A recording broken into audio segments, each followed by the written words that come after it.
Merci Jana TV. Évidemment, nous sommes à l'UNESCO.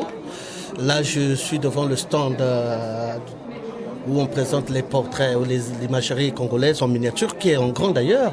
Là, je viens de remarquer que l'ambassadeur de l'UNESCO, c'est lui qui venait de me dire qu'il a ramené cette image, ce portrait du Congo, et il a exposé ici.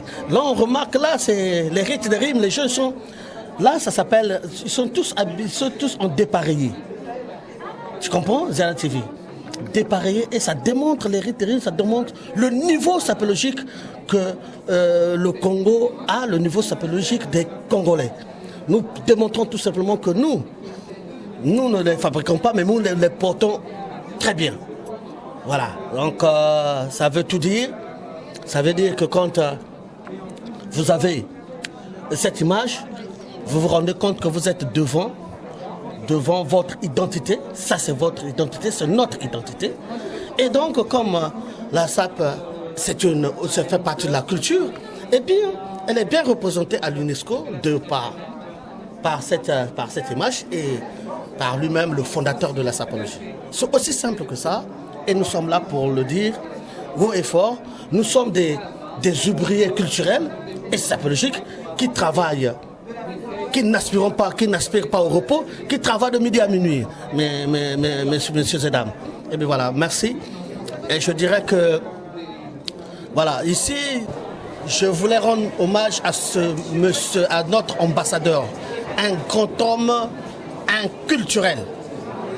Parce que, vraiment, aujourd'hui, depuis qu'il y a des ambassadeurs qui viennent, qui reviennent, qui partent, qui reviennent, c'est pour une première fois qu'on voit un ambassadeur qui vient prendre son poste à Paris tout en ramenant une image des sapeurs congolais exposée à l'UNESCO.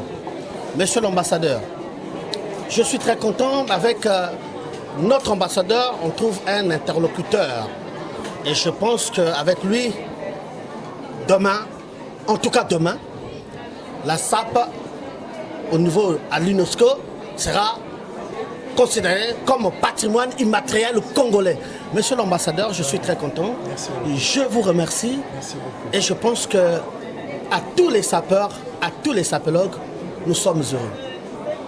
Nous avons notre interlocuteur, il fera en sorte que ça se fasse. Merci beaucoup. Merci beaucoup. C'est un commentaire? Oui, un commentaire, je crois l'avoir déjà dit. Tous les éléments qui peuvent servir à renforcer l'identité culturelle de l'Afrique et du Congo en particulier font partie de mon domaine. Donc la SAP, comme la rumba, comme demain peut-être autre chose, peut-être Sainte-Anne du Congo, mériterait d'être identifiés comme étant des éléments susceptibles d'être enrôlés dans le patrimoine immatériel de l'UNESCO. Parce que la culture, ce ne sont pas que des livres, ce ne sont pas que des films, c'est aussi les contes, c'est la tradition orale, c'est aussi toutes les expressions artistiques de l'identité d'un peuple. Et comme a dit mon cadet, il n'est pas le seul en la matière, nous travaillerons sur tous les dossiers méritant cet honneur et notre stratégie, c'est de faire en sorte que désormais l'UNESCO puisse, dans la diaspora congolaise, en dehors de ses murs, développer des initiatives susceptibles, d'une part, de rassembler les éléments de la diaspora et d'autre part, de promouvoir tous les éléments saillants qui font que le Congo aujourd'hui soit un pays de référence. En tout cas, je remercie mon cadet. Je pense que le message est passé. Grâce à vous aussi, les communicateurs, grâce aux artistes, grâce aux créateurs, grâce aux entrepreneurs et tous ceux qui nous ont fait l'honneur d'être à cette semaine africaine de l'UNESCO. Merci beaucoup.